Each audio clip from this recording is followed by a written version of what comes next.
Mama, I never imagined I would be writing your tribute at this point in life.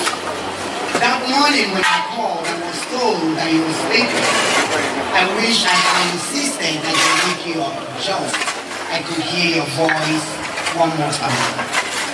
I never saw this coming. My heart is shattered. When that dreadful call came through, I was in shock, wondering what we could have done differently. His departure left me speechless, searching for answers that never came, one that only God Almighty can feel. You were my beacon of strength, my greatest cheerleader, my confidant, supporter and advisor. I attribute much of my success in life, especially in my marriage, motherhood, and navigating life's toughest moments, to your wisdom, prayers, and steadfast love. Your strength, resilience, and deep spirituality shaped me and everyone who had the privilege of knowing you. Mama, your unwavering faith was the cornerstone of your faith. You devoted to the Blessed Sacrament and our Mother Mary. You built a strong spiritual foundation for all of us. You prayed fervently until your last breath. I still hold on dearly to the final prayer we said together before I departed to my station in January. You were a woman of grace and peace, compassionate and deeply inspiring. A leader both in the family and in the community. You work hand in hand with Papa, building a loving home and raising your children with values rooted in faith, hard work and humility. You were a successful businesswoman.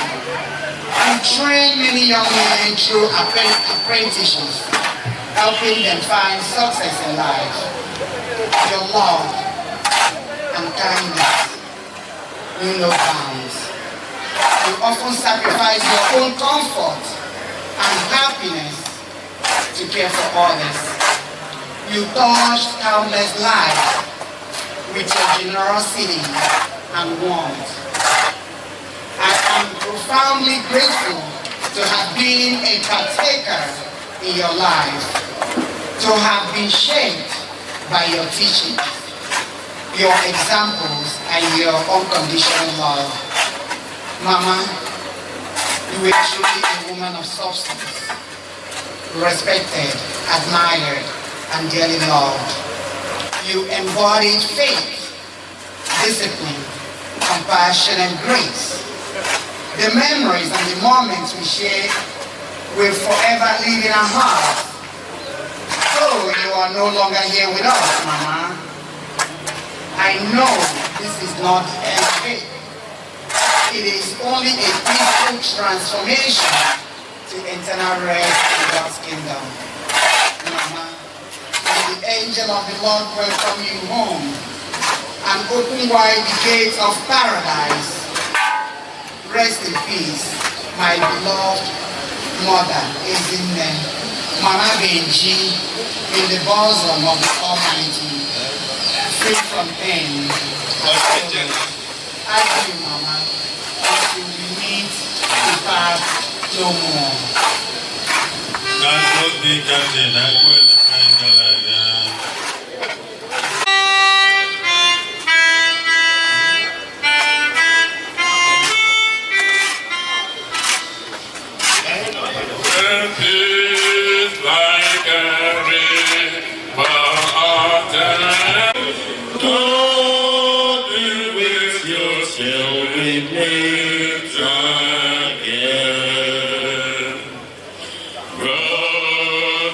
with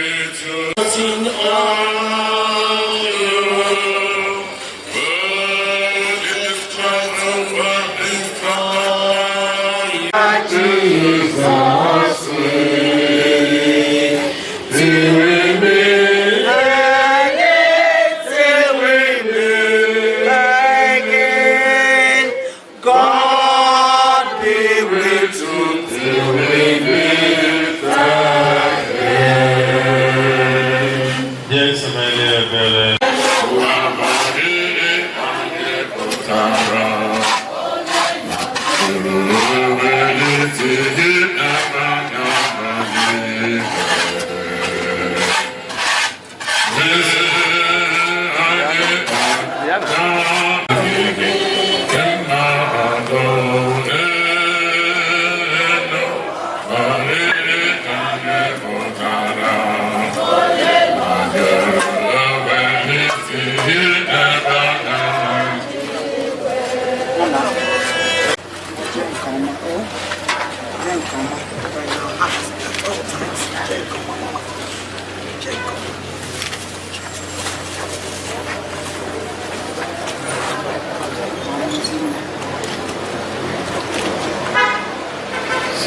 work to you. Everybody's just sitting there in the middle of the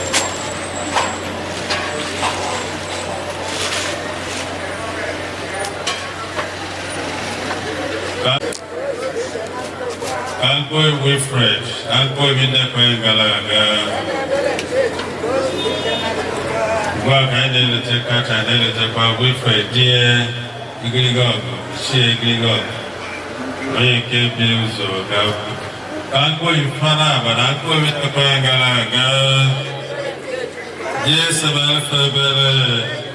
I can the father, I can the sister, I can the brother. I can the talk. I can do your name. Can I MC America? Onyanai speaker, Yakazai, power speaking tongues, any and I go for ma. I can the microphone to get off ma. I can buy a body who do believe in my coachipazia very fast. I am not a record.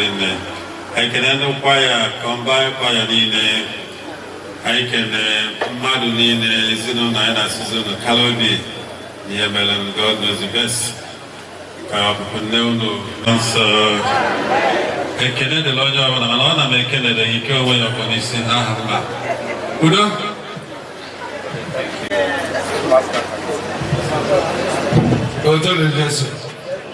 Because St. Patrick's Zone.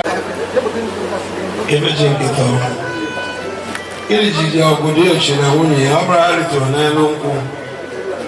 What time of bucket? Get in the buckets. Oh my gosh. Oh, three. Come on, like I said.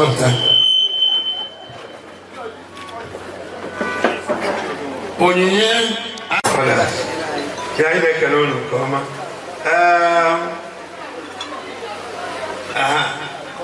Vice Icon. Okay, good. Chicken, how bad and so why I say, I don't remember. Only already, cut out the bed, and did it. I get gone over for a boy. I'm again, Boga, you can mention there's no young money. I won't be a corner. Never, how about the above smoking?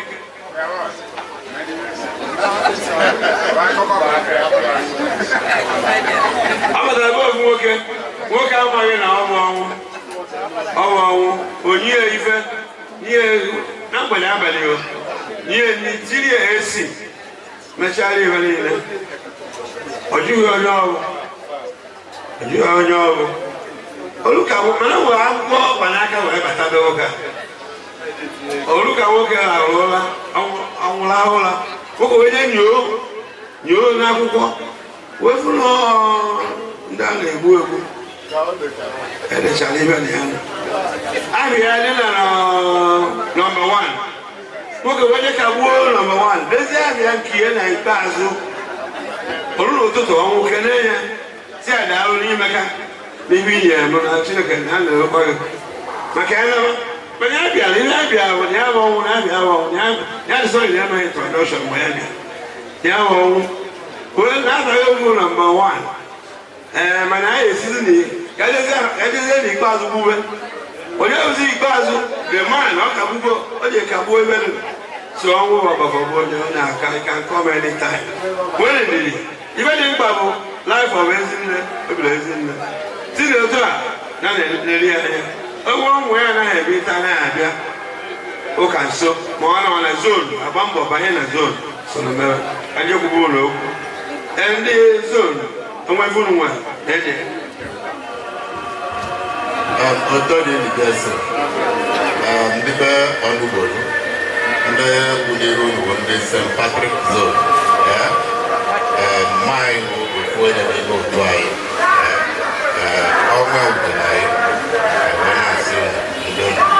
Just weekend and the back.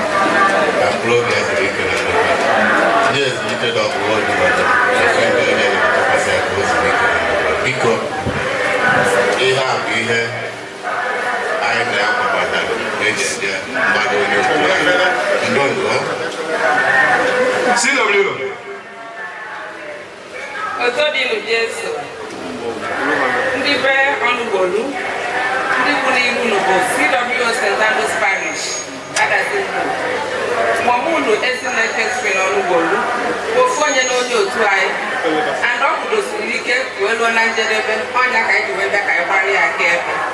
Ihe anyị ji ebe a bụ ihe anyị na-akwekọrịtara. Eji abịa mkpalụ. Ego mgbalụ bịa, ego masị bụkwazi n'ime ya.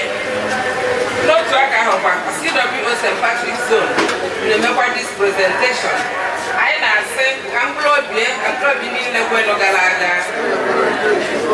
Ka mkpụrụ obi ezuru ike na ndokwa. Catherine dị asọ, yọbara ya ayọ. HD women. Ọtụtụ diligensi. Biko ndị be Onugbolu, ndị kwukwazi n'iru unu bụ ATDU women Adazinu. Anyị bịalụ maka na Ezinne Catherine Onugbolu bụ nwaanyị gbara agwa na ATDU. Ọ chịrị Ọnịcha branch.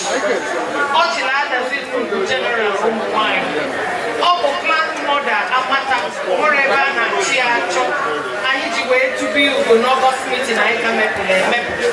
Iwe na-eke amalite anyị ga-afụ na soti eso kwụba akwụba maka ndị gbalụ nnukwu mbọ na ATDU wee sị ka anyị bịa. Ife dị na-efela bụ ife anyị ji abịa mgbalụ. Anyị na-ayọzi Chineke ka mkpụrụ obi Catherine Onugbolu zuru ike na ndokwa. Ndidi. Ihe ekele na anyị ekele anyị. Abịa ekele unu, ma ya akọwara unu akụkọ ọnwụ na-ejebe mmadụ. Biko, ana m ekele Catholic Community, CW, Parish Council, St. Patrick's Zone. Biko ekele ka m na-enye unu n'afọ Onugbolu ATDU men. Nnọọ, unu mere ife unu ya eme, ịbịakwa onye otu unu na mama anyị nke hapụrụ anyị. Biko ọ ya dịrị unu mma, jide nke unu ji. Daalụ nụ. Ezigbo nwanne nke hụrụ n'anya, olee mgbe anyị ga-eji hụ ya ọzọ na ndụ? Ka mkpụrụ obi Catherine na mkpụrụ obi niile kwenu gara aga. Ka mkpụrụ obi azụrụ ike na ndokwa. Ndị ezumike ebebe odi nwenu. Ife nke ndụ ebe chakwasị aka o zuru ike na ndokwa. Jesu melu ya ebele. Ezinne Catherine, ụmụnne gị ndị nke nọ n'ụwa bụ ndị CW St. Andrews Parish Adazinu. Anyị agba gị okirikiri iji wee ma ndị ATDU iji wee mezu ihe anyị na gị kwere na nkwa. Anyị ejego na tebụl, anyị abịakwa na bedi gị. Anyị na-adọkazi akwụkwọ nke jikọ anyị na gị n'ụwa wee nwee okwukwe n'oge na-adịghị anya mgbe anyị bisikwa n'ụwa na anyị ga-abịakwute gị n'eluigwe n'aha Jizọs Kraịst bụ onye nwe anyị. Catherine dị asọ, Catherine dị asọ, n'afọ nna. Ọ na-anụdo, ọ na-anụdo, Catherine ọ na-anụdo, ọ na-abago egosi ebe o dị nwenu. Ka mkpụrụ obi ezuru ike na ndokwa. Jesu nna mere ebele. Catherine dị asọ, yọbara ya ayọ. Ezinne Catherine, ndị CW St. Andrews Parish, n'ụmụ nwanyị ATDU Adazinu. Anyị agwago okirikiri wee na-asị gị ka ị na-anụ udo. Anyị na-asị gị ọdụ ebe ihe ọbụla fọ ọnụ. Anyị ji kwukwedu ka ndị otu Kristi wee na-asị na Chineke nna ga-eketọpịa n'ụbọchị nke taata. Ndị mmụọ ozi eduzi wee bata na eze eluigwe n'aha Jizọs Kraịst bụ onye nwe anyị.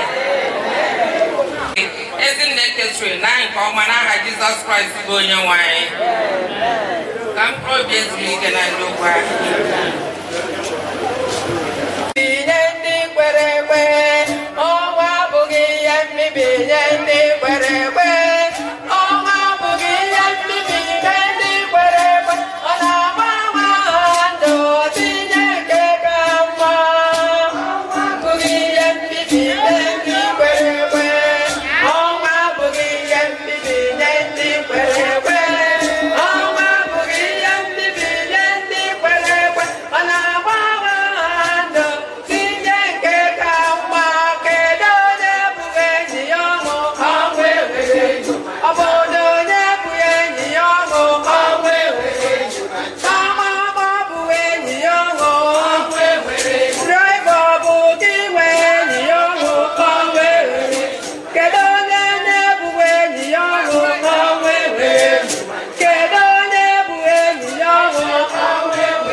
Chief Music, you very well, Begolo. Up we go.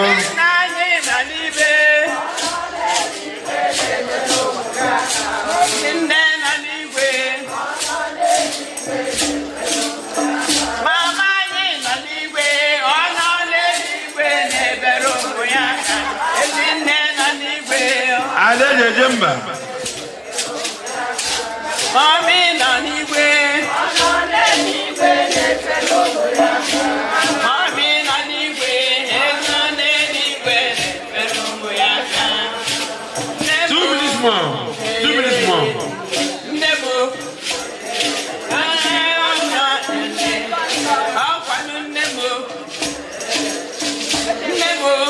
Kavana she conclude. Paris Council. And John the Tiger is over here. Then the band on the ready.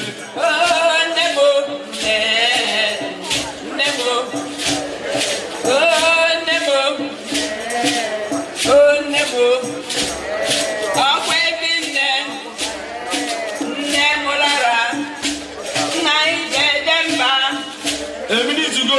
1 more minute.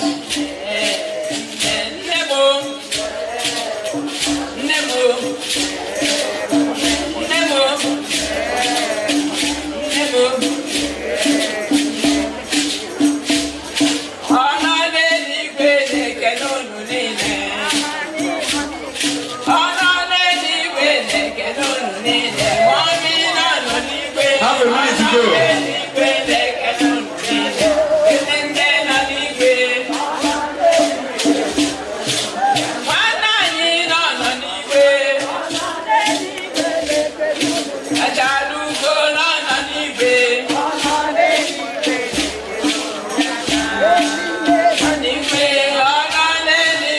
Time to go. It's time to go.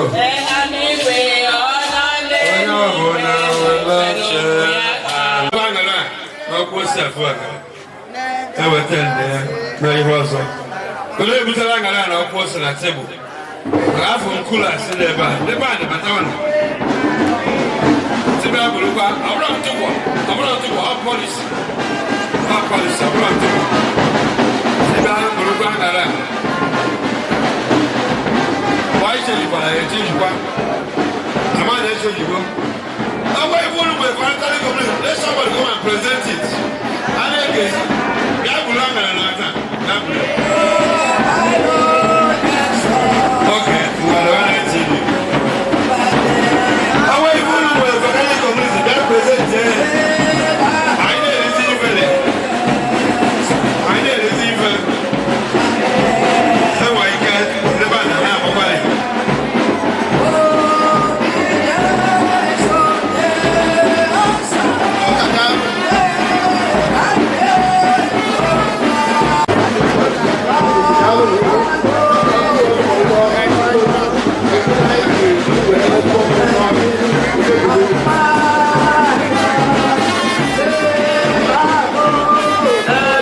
egwu.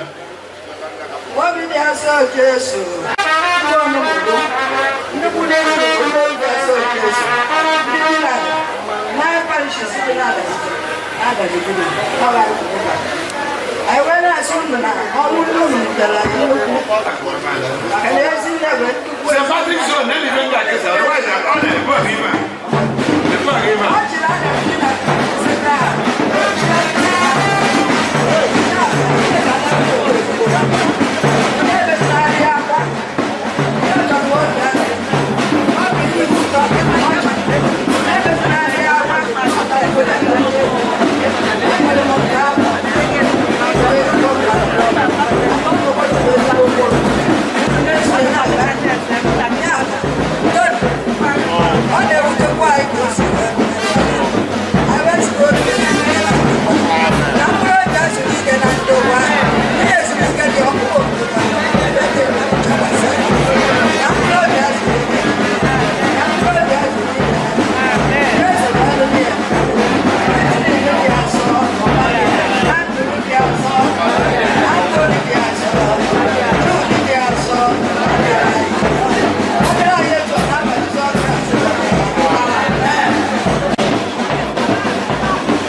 family, right?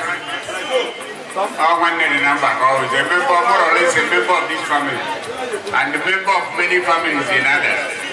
And my personal ally. Because can I hear very no union, so I can do that. Thank you. Brighton Funne Ukulu. No.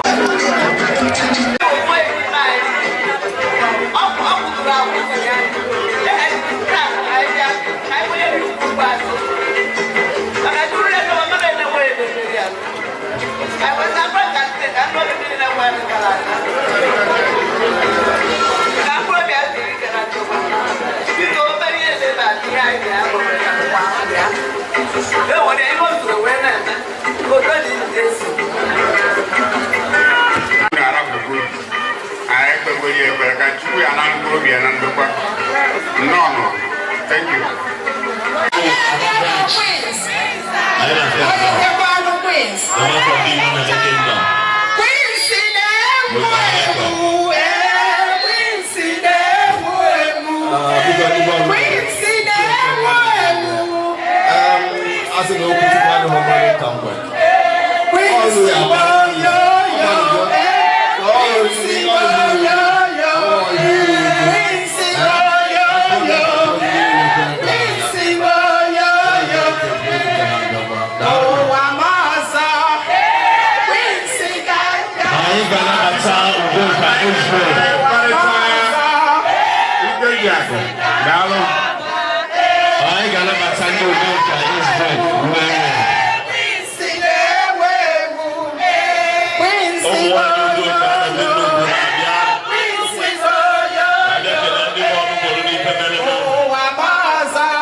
Thank you.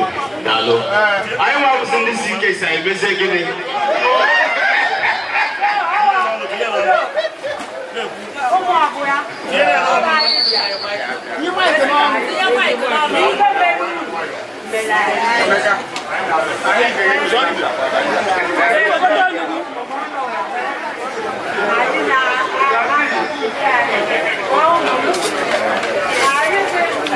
Umwanya Udoka age grade general under the logo of an representation.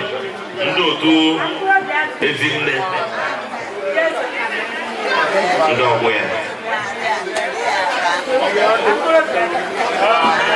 Where's the F number, my brother? Because only get make Amale go leja boy. I want you talk about banana or joke aguya. So Mark, respond to that. Because Udoka is great. I need to do. People look at our report to know to Ayafo. Udoka Kwene. Where's Len?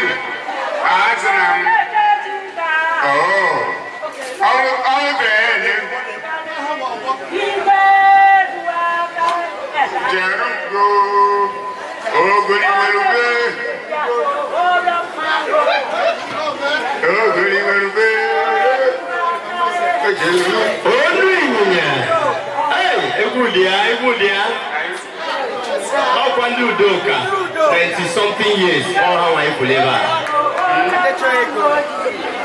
Mosia Bolegua na Wampa every day. Tomat Tiakanaba. Tiakanaba Tomat, Koyam Magwaka Magwa. Tiakanaba. Panunola. DW. Tiakanaba. Oh, Melana. Hey! Hey! Hey!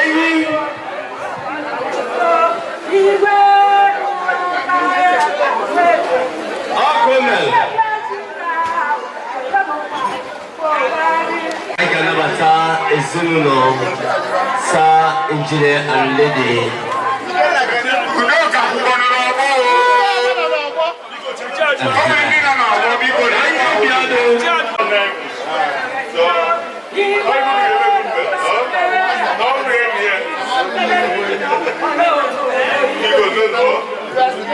The family of engineer Damian Madamesi and Olivia, the man from Muduro Ganya Kingdom, Namata Adadinoku.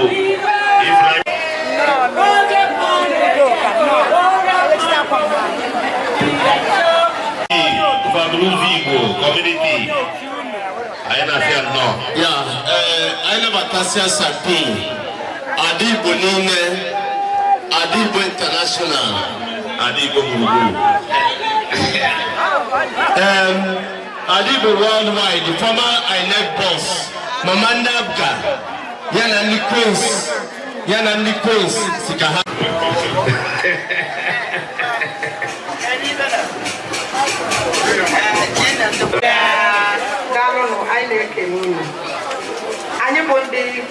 Queen School, Enugu, the Old Girl Association.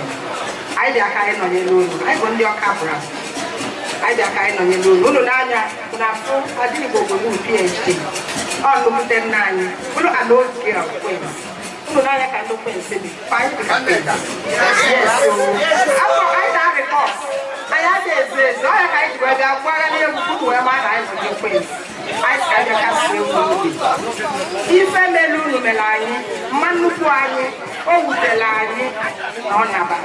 I was kind of so look at you. I know here, Western the Queen School, now far, the Queen School National, and here we come on a cab on your campaign. They are guys soon in Dono. Very high in our couple because now you go, now you would be go. We hide your Bible. 20,000. Yes. I was I bought come while in bed to Queen City. I had a mother when you have to go to the I see no Dono. Now, suppose them as naked and didn't ever. She never gave you a charity, never is where they are. Then one is to work on another Jesus Christ to go to one.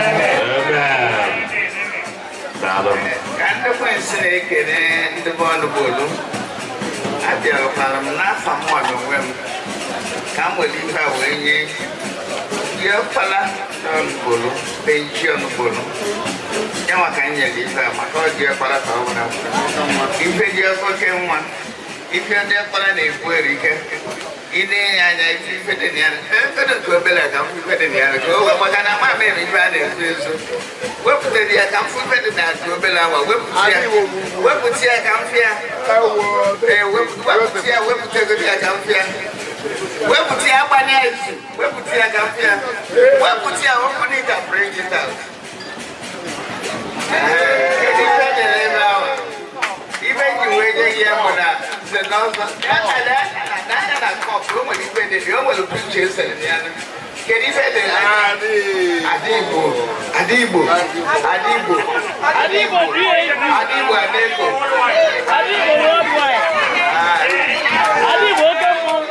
Adibo,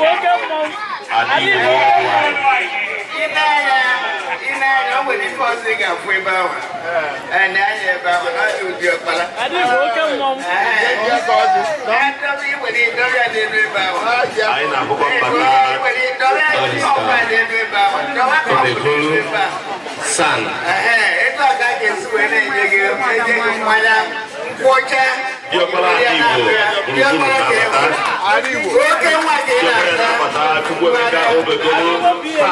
I can have your boss of my son. to get a chance to They say my son is here. yes, with the guy over the road.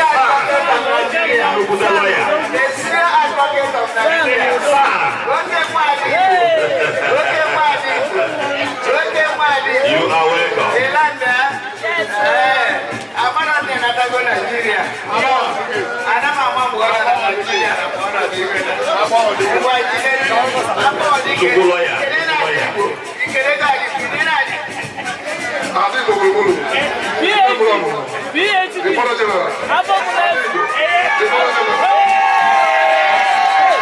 The Mother General. Thank you very much.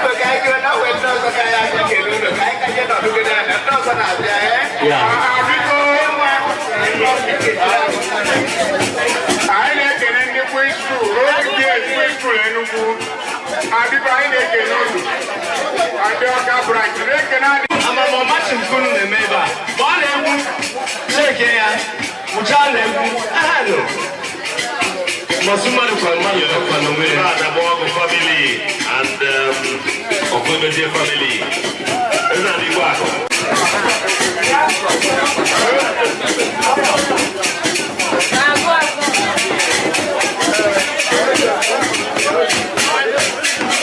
Thank you. I'm going to make your presentation, please.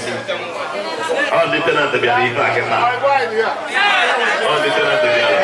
Yeah, who go Bossa BMGS and the Nuku and Dovan none. Go make your presentation. I never touch a bag, I never tamazi payo sudo from Amoji. Did you okay? Now, one year. Kabe unundo ngeno monnade o to se mi ina mago no mara ha mama ai na mama mo henso diko kambulo bi mama kambulo bi ndinde ko ne galaga sitele belen kechi to zurike na kambulo bi zurike na ndo kwa ye zurike bebe de wano fede bebe kambulo bi zurike na ndo kwa amen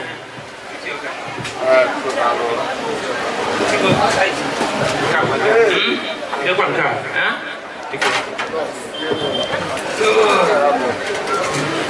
Hey, that's very good. I never touch and be going in tenants. Been a compound. I don't know what I have your own special. Be going in I never tell you to give you no future. And the Mumuna Makogosi known a good relationship with his family. So, Dallon, Chukugoziano. Thank you very much. Thank you. I got never time. No.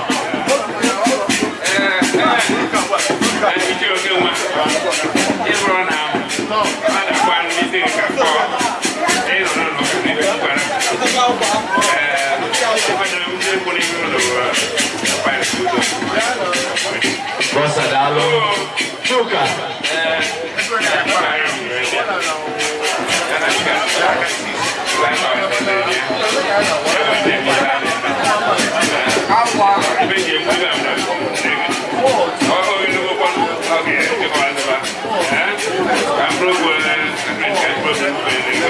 Okay, General. Emilio say.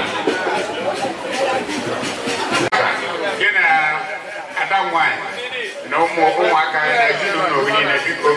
I'm even to be a liar now.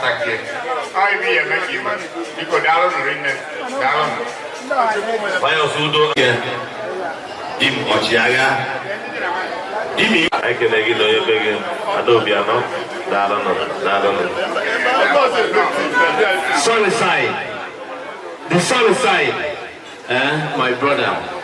Murmuna again na Wanze na Abuja for the No, you go. Satisfied? No, you go. No. So now I need to achieve. Toroko. Obi man the age grade. How do you gonna feel? Is it done there? 90 years. To God be the glory. I didn't want to Doctor, You say io ce ne tugo. No.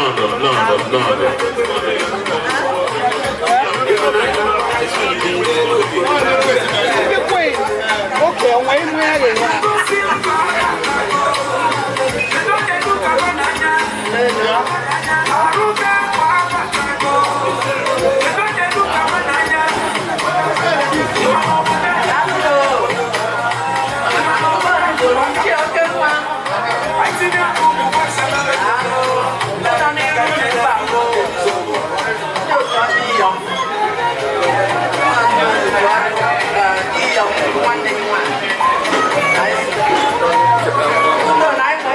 very well.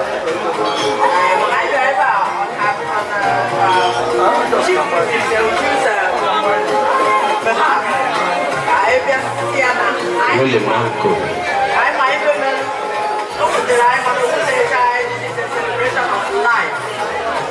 so she's in a better place than we are. So I see because you're flying in it. Where's the guy that's so good? We are doing the young guy when on your flying. What I don't tell you can get out on your own. From beginning to the end. I want to got bubble with to the rayon, and as in the Biden Canoon. I do know it was we are very proud of you. And even if you are met, we appreciate it. I want to honor with Tom, I can sing on the bones to the king.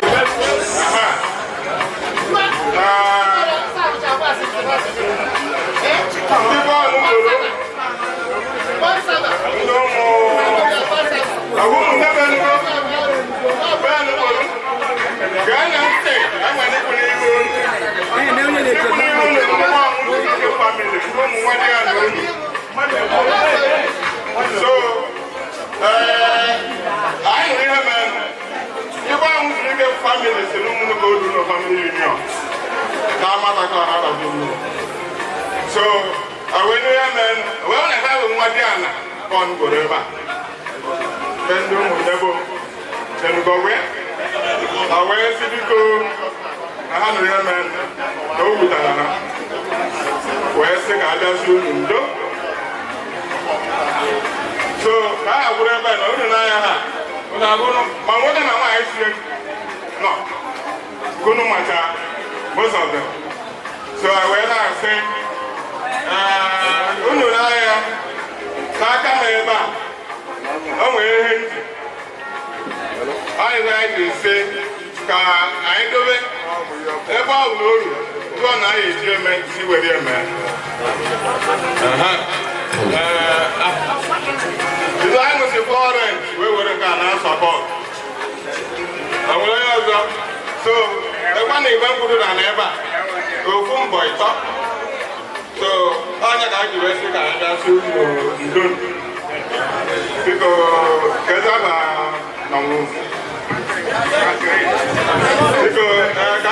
Catherine, I'm probably in the way of Galaga. I'm probably in the way. Jason, Jason, the whole idea. Because I never alone. Omume July afọ wee sị ka unu bi ebe a na-akwa nwunye nna unu ochie biko nnọọ abụkwu m Jude Ọkpara Osoba Jude Ọkpara nnọọ gị na ụmụnne gị biko ibe unu ha nabatara ya jokes apart daalụ n'orinne daalụ na biko Jude, you are inside here, please.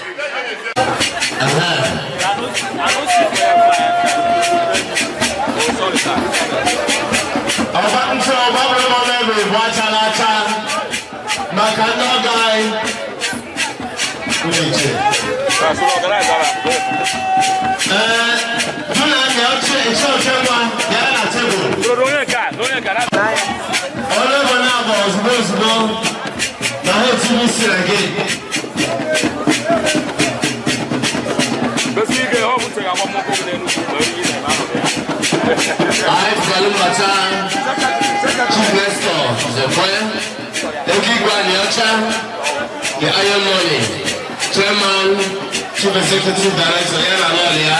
Yes. Mention no. The man from Dewi. You go and watch out. Yana Metro. No. Uncle Mel. All dog is here. Okay, one out of the bar. Yeah, welcome, sir.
Yes. I will not make sure one in Enugu State, Enugu South, because actually I was all guy working, man and guy one, and we coming. Shine do near me, the Bulai movement. Wash me, I should remember you. That man sure I can show you. And you know, not you know. I don't know if I know. That one, Alano. They will be eyes you. I can hear you with a good orgy. A year, in our one.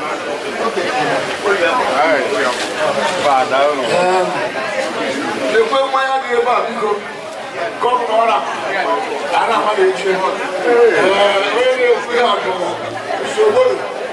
Oh, yeah. Torboa. So much the money.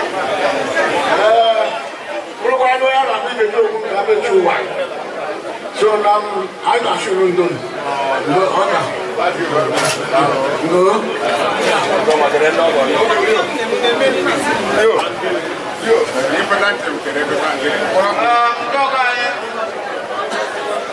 from Enugu State. I am an Onugbolu. I want to look at you again. I want to go to Nubia. I need a none. I told I am Nugaga. I want to look at you over there. I don't know the duty for that. So I don't know. Who would take your one? Who would get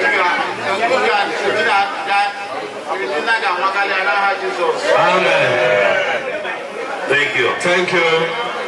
Chiganya lebu kuru ge wele oche Ndogo ichi oke mwa. Gako yo no mmiri. Owo kuru e koto na ko basa. Family ko na no meton. Kaina basa salma. The Philippine family. Oho no na table. Injili abuba ubiekwe. Nesto ubiekwe. Ubiendo tubinde.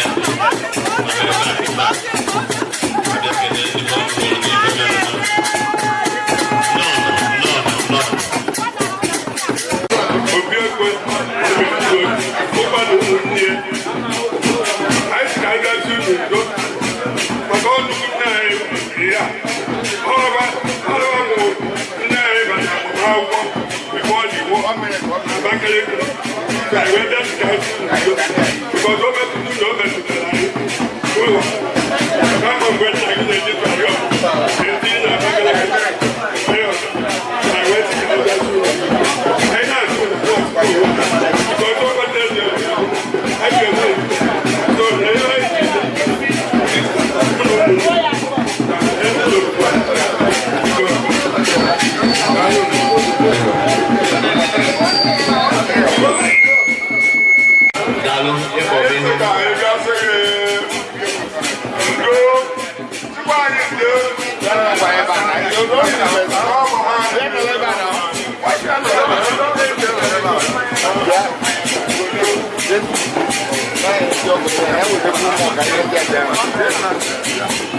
Come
8th of January 8th. Yes.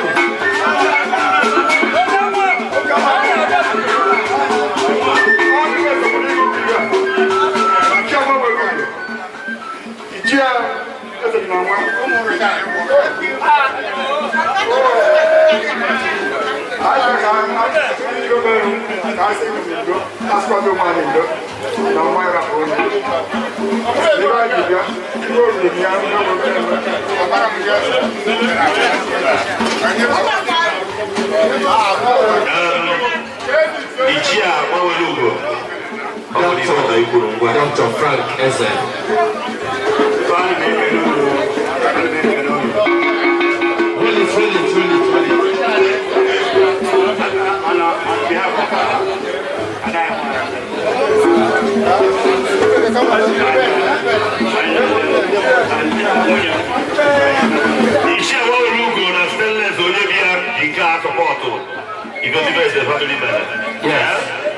Yes, I hear so. Because he never changed. He never come here. He's Dr. Frank Ezinne.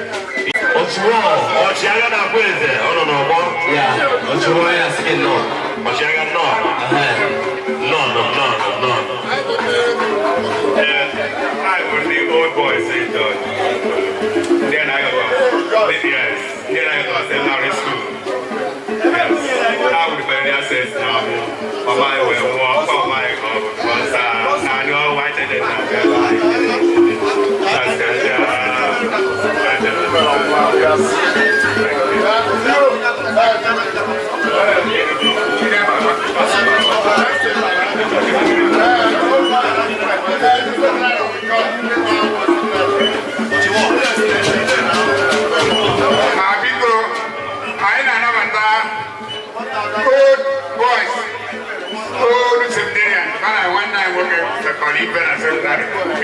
we appreciate your visit.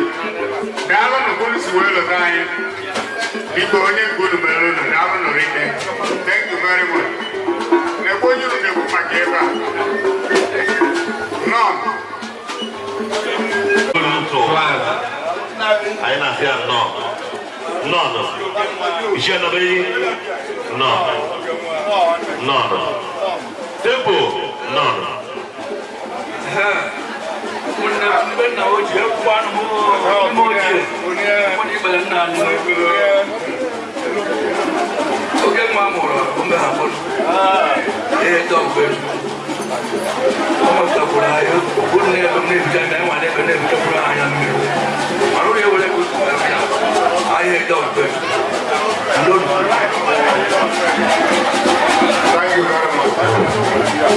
Yes, I'm the one there now.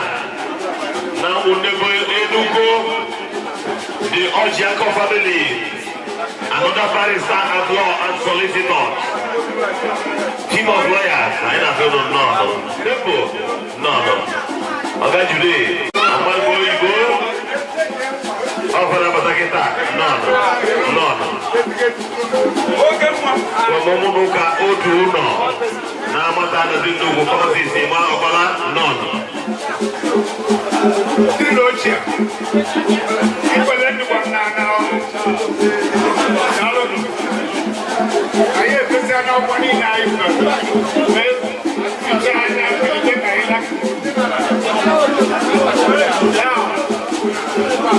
This family is a family. I can come in anytime. Get into the kitchen. Take food in the kitchen and then go eat it. From childhood to now, we've been so close to this program. Apart from that, no chair. So, Ezinne is somebody who can meet at any time. Or what I want to do for any problem you have. He will always advise you, forget illegal fireworks. Go to a round table and discuss. Be brief, please. So, or somebody who mother of mothers. In fact, it's like a big fell. And the woman know them in a place to see. I'm happy eventually we are looking at them. Now, when I see that, I'm not going to talk plenty. But I will not talk plenty. I will talk a little. So what I'm saying is effective. Kaila bata esinulo. Kaila bata kaliloso umuye ndamoda.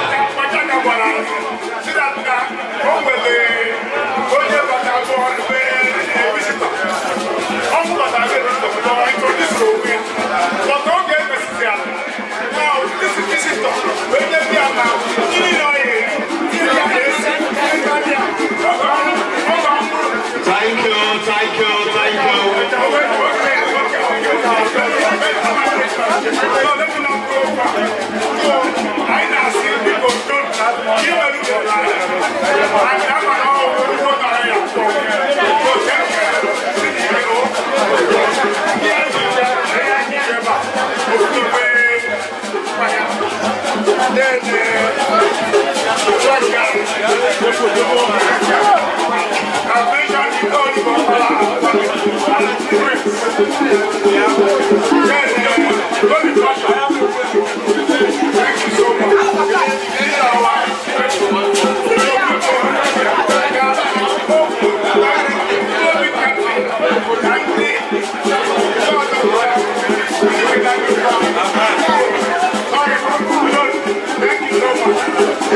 Yes, only Bambala family. No Monuka Ojuno. Dalono. Thank you.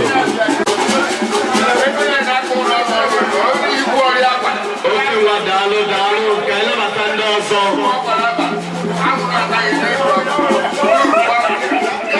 Because Namobia and they are interact. I am good of Nobia Juno, Nilobia Juno. I don't know. Okay. The double you. From government house, okay? I said no.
honorable, not a new figure, or a new person to this community.